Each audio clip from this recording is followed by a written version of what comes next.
फरिश्ते कहेंगे अल्लाह के नबी आप इनको हौज़े कौसर का पानी नहीं पिला सकते। अल्लाह के नबी फरमाएंगे ये तो मेरी उम्मत के लोग हैं, ये तो मेरा कलमा पढ़ने वाले लोग हैं। ऐ फरिश्तों तुम मुझे क्यों मना कर रहे हो, इनको पानी क्यों नहीं पिलाने दे रहे हो? फरिश्ते जवाब देंगे इन्नका ला तदरी मा अहदसु बादक, ऐ अल्लाह के नबी आप नहीं जानते इन्होंने आपके बाद दीन में कौन कौन से नए नए गुल खिलाए।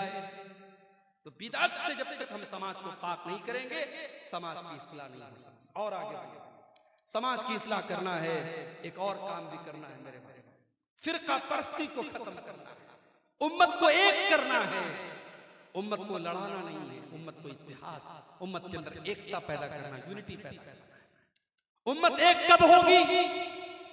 जब इस उम्मत का प्लेटफॉर्म है। उम्मत का प्लेटफॉर्म क्या होगा?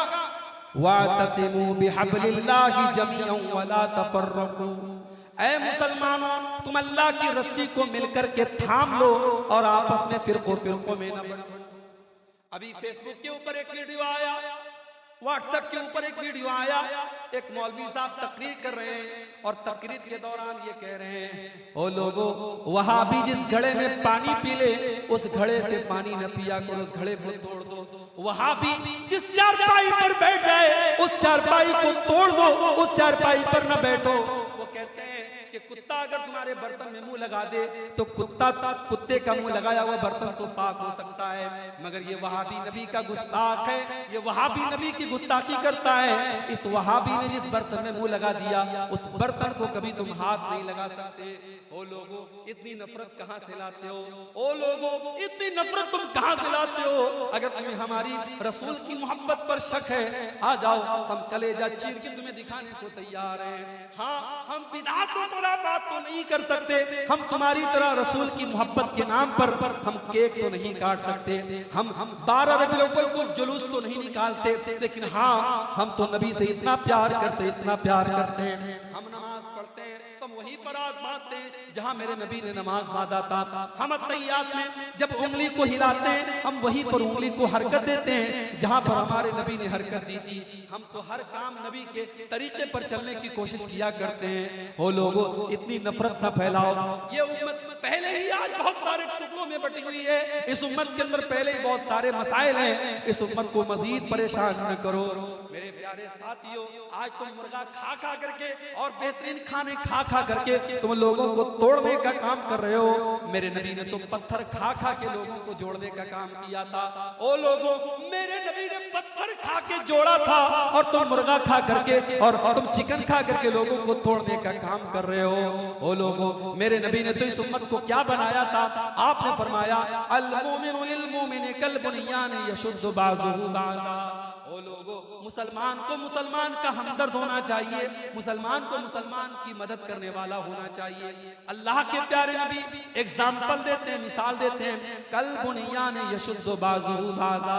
जैसे एक बिल्डिंग खड़ी होती है, एक इमारत खड़ी होती है, इमारत के अंदर हर ईंट दूसरी ईंट को ताकत देती है, हर मुसलमान दूसरे मुसलमान की ताकत बन जाए। फलस्तीन के बच्चे मरे तो कलिया चक के मुसलमान को भी दर्द हो और दुनिया के किसी खित्ते में मुसलमान का खून बहे तो भारत के मुसलमान को भी तकलीफ पहुंचे। ये होता है इस्लामी मोहब्बत और इस्लामी भाईचारा। मेरे नबी ने ये भाईचारा आपके अंदर पैदा किया था। और मेरे भाइयों इतना ही नहीं, अल्लाह के नबी ने यहां तक फरमाया मसलुल मोमिनीन फी तवादिहिम व तआतुफिहिम व तराहुमिहिम कमसलिल जसदिल वाहिद। ओ लोगों आपस में इतनी मोहब्बत किया करो, इतनी हमदर्दी किया करो, इतना प्यार किया करो जैसे इंसान का शरीर होता है, जैसे इंसान की बॉडी होती है। इज़िश्तका मिनहु उज़्वुन तदअ लहु साइरुल जसद बिस्सारि वल हुम्मा।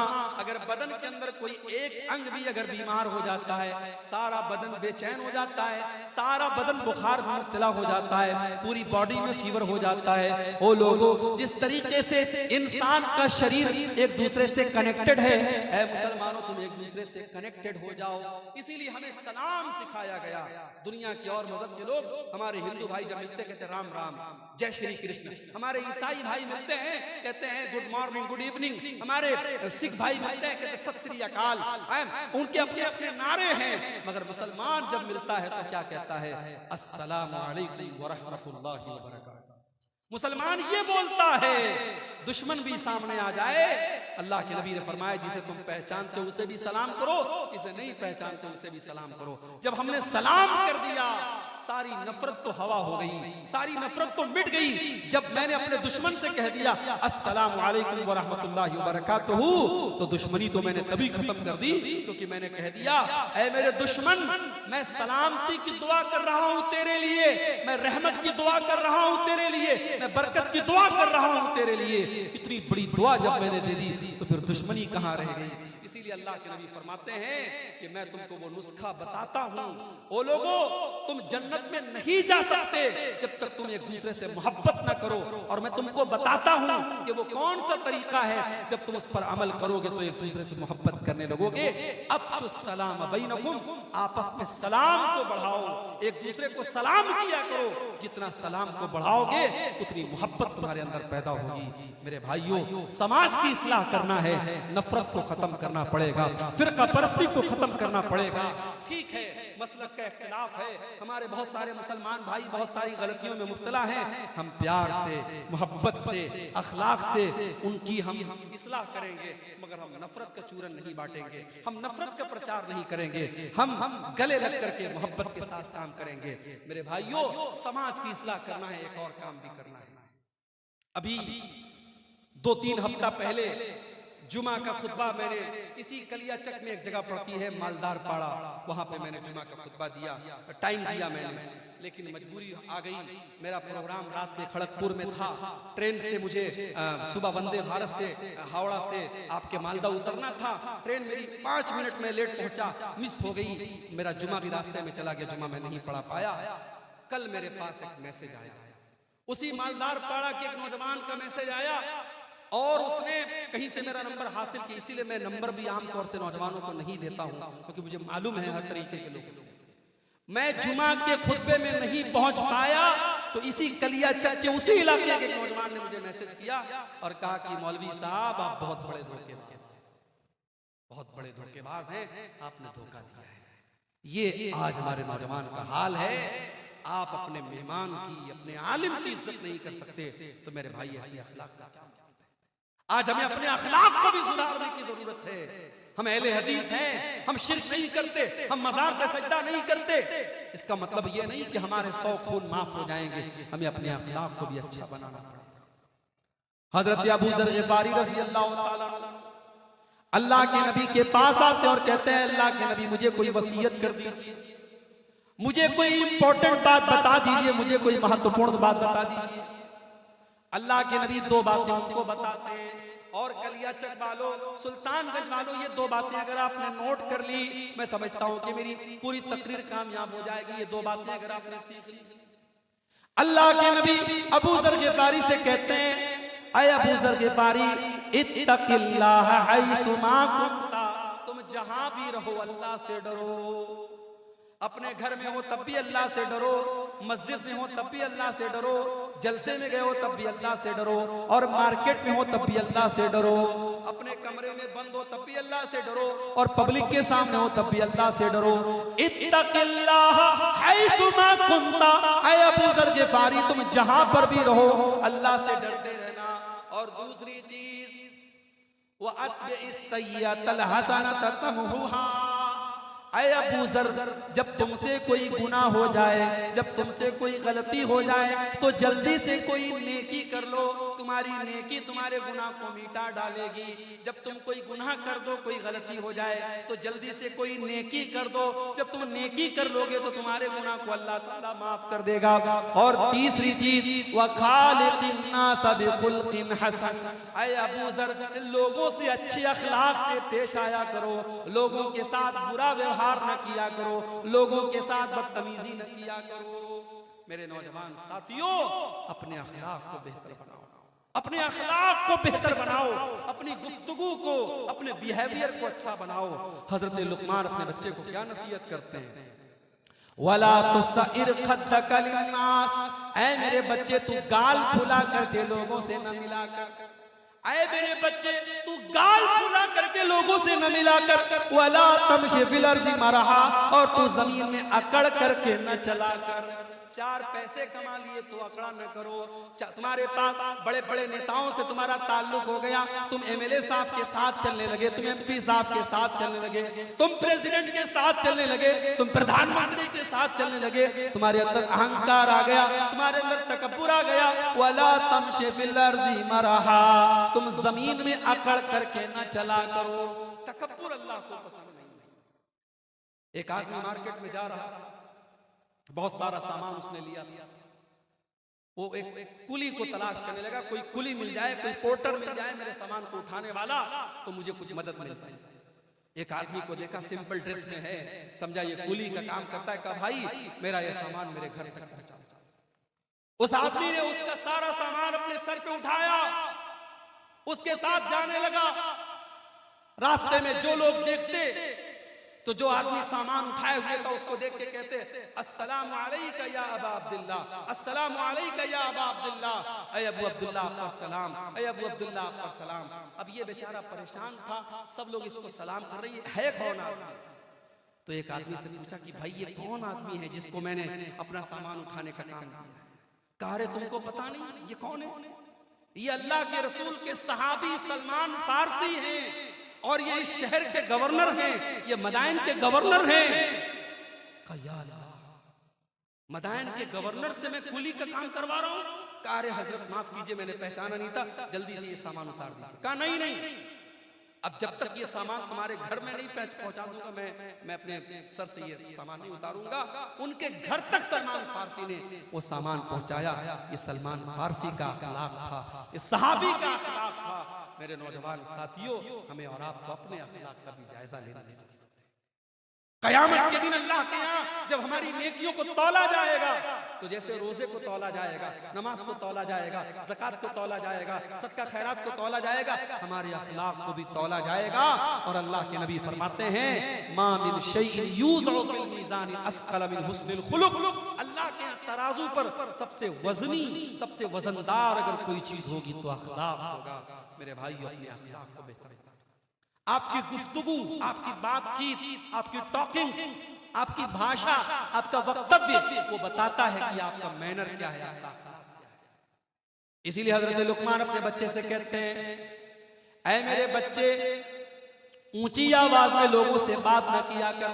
वक्त सिद्दी मशीका वक्त मिन सौती का, जब तू चला कर तो तेरी चाल भी बहुत तेज ना हो बल्कि बीच की चाल हो।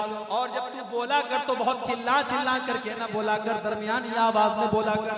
इन्ना अनकरल अस्वाति लसौतुल हमीर, सबसे बुरी आवाज गधे की आवाज होती है। जानते हो गधे की आवाज सबसे बुरी क्यों होती है? क्योंकि गधे की आवाज में कोई रिदम नहीं होता है, कोई लय नहीं होती है, कोई सुर नहीं होता है। गधा बस चिल्लाता है। तो चिल्लाने वालों को अल्लाह के नबी ने पसंद नहीं किया है। मेरे भाइयों, अपने अखलाक को बेहतर।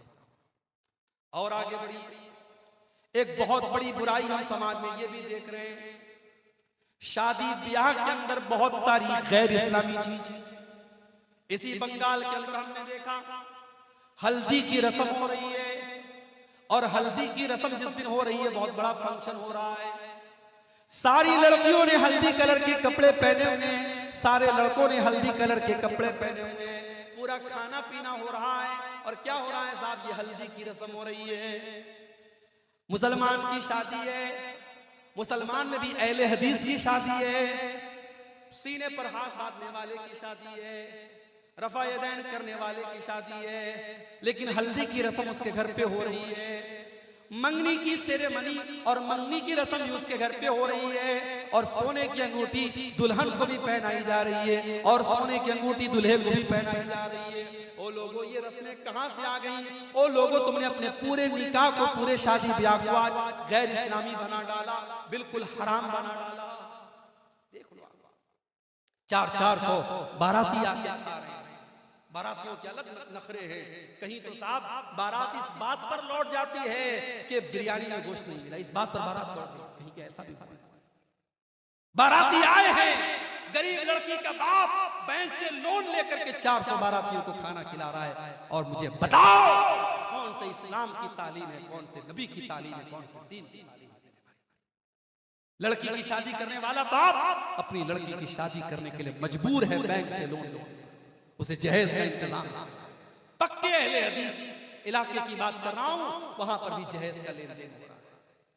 मेरे नबी ने 4 बेटियों की शादी की, किसको जहेज दिया? सहाबा ने अपनी बेटियों की शादी में कब लोगों के सामने हाथ फैला के भीख मांगी और कर्जा लेकर अपनी बेटियों की शादी की? आपने बेटियों को बोझ बनाया है। और यही वजह है हमारे मुल्क में, हमारे भारत में हर साल लाखों बच्चियां मां के पेट में मार दी जाती हैं, क्योंकि उनका गरीब बाप नहीं चाहता है कि मेरे घर में एक और बेटी आए और मुझे फिर अपनी बेटी के लिए कर्जा लेना पड़े। बेटियों को बाप मां के पेट में मरवा देता है। अपने शादी ब्याह के सिस्टम को आसान करो। समाज बहुत दूसरे तरीके पर जा रहा है। मैं कहीं कहीं जाता हूं, मुझसे नौजवान कहते हैं मौलवी साहब कोई नसीहत कर दीजिए, कोई कीमती बात बता दीजिए। मैं एक ही कीमती बात बताता हूं, शादी के काबिल हो गए वो शादी करें। उनके गार्जियन से कहता हूं, लड़कियों के बाप से कहता हूं, लड़के तो फिर भी कह देते हैं घर में मेरी शादी करा दो। लड़कियां बेचारी शर्माती है, वो नहीं कह सकती। लड़की 25 साल की हो गई, 28 साल की हो गई, 30 साल की हो गई, तुम शादी नहीं करा रहे, क्यों नहीं करा रहे? अरे मौलवी साहब क्या बताएं, हमारे बराबर का रिश्ता नहीं मिला। अपनी शर्तों को थोड़ा डाउन कर दो, अपनी शर्तों को थोड़ा कम कर दो, अपनी बच्चियों की, अपने बच्चों की सही टाइम पर नहीं कराओगे। होटल्स खुले हैं, जिना के अड्डे खुले हैं, और अभी रिपोर्ट आई है, एक होटल कंपनी है जो पूरे भारत में जिसके होटलों में जिनाकारी होती है, उस होटल की कंपनी का सर्वे आया है, पूरे भारत में उस होटल को सबसे ज्यादा हैदराबाद शहर में यूज किया जाता है, और हैदराबाद में भी सबसे ज्यादा मुस्लिम इलाकों में यूज हो रहा है। आज आपकी मुसलमान लड़कियां इस रास्ते पर जा रही हैं।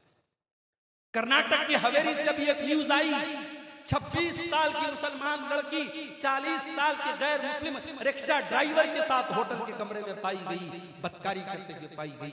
ये हालात आपकी कौम के। हमारे उत्तर प्रदेश के बरेली शहर में 8 साल तक मदरसे में पढ़ने वाली लड़की आज गैर मुस्लिम के साथ अपने घर को, अपने बाप को, अपने परिवार को छोड़ के जाती है और गैर मुस्लिम के साथ शादी करती है और उसके मजहब में दाखिल हो जाती है, इस्लाम को छोड़ देती है। आपने क्या किया? आपके इसी बंगाल में मैं देखता हूं जलसा हो रहा है, आपने औरतों का इंतजाम किया है, बहुत अच्छी बात, लेकिन आपके यहाँ जुमा की नमाज होती है मस्जिद में, जामा मस्जिद में। मैंने पूछा 10 मस्जिदों के बारे में, मैंने पूछा तो 10 मस्जिदों में से 3 मस्जिदों वालों ने कहा हमारे यहाँ औरतों का इंतजाम है, 7 मस्जिद वालों ने कहा हमारे यहाँ कोई इंतजाम। क्यों इंतजाम? क्या आपके पास पैसे की कमी है? नहीं, बहुत पैसा है। आपकी शादियां बताती हैं बहुत पैसा है, आपकी फजूल खर्ची बताती है बहुत पैसा है आपके पास। शादी ब्याह के मौके पर आपके लाखों के खर्च बताते बहुत पैसे हैं आपके पास। अगर बचाना चाहते हो अपनी कौम की बच्चियों को, अपनी महिलाओं को, अपनी बेटियों को, मेरी बात लिख लो, हर जुमा जहां आप मस्जिद में जुमा का इंतजाम करते हैं वहां लेडीज का अरेंजमेंट कंपलसरी, मैंडेटरी होना चाहिए, जरूरी होना चाहिए। आप औरतों का इंतजाम कीजिए और घर की तमाम औरतों को जुमा की नमाज में लेके जाइए। सास भी जाए, बहू भी जाए, बेटी भी जाए, माँ भी जाए। हमारे ये भी अजीब मसला है, 70 साल की बूढ़ी माँ घर से निकलती है तो चादर में, नकाब में, बुर्के में निकलती है, उसकी आंख भी नजर नहीं आती। और 18 साल की छोकरी निकल रही है, बाल खुले हुए हैं, लिपस्टिक लगा के, मेकअप करके, तमाम सर से पैर तक पूरी सज के संवर के निकल रही है। माँ को पर्दे की, शरीयत ने पर्दे की छूट दी है। 60 साल की औरत हो जाए, शरीयत ने कहा अगर वो पर्दा उतना ना भी करे तो चलेगा, जिसको पर्दा करना चाहिए वो बेपर्दा घूम रही है, और 60 साल वाली जो बूढ़ी अम्मा है वो बेचारी पर्दा। मेरे भाइयों, हमें समाज को बदलना पड़ेगा, हमें समझना पड़ेगा कि समाज आज दूषित हो रहा है, समाज आज गंदा हो रहा है, और इस समाज को बचाने की जिम्मेदारी हम सब। अगर बीवी अगर बेपर्दा घूम रही है, शौहर कहां मर गया? अगर बेटी बेपर्दा घूम रही है, बाप कहां मर गया? अगर बहन बेपर्दा घूम रही है, भाई कहां मर गया? मैं बताऊं कहां मर गया? वो भाई खुद बाजार में नजरों का जिना कर रहा है, वो बाप खुद मार्केट में बैठ के बीड़ी का धुआं उड़ा रहा है, और वो शौहर खुद अपनी बीवी को लेकर के नुमाइश करा रहा है उसके हुस्न की। मेरे भाइयों, आपको गैरतमंद बनना पड़ेगा, आपको हया। अल्लाह के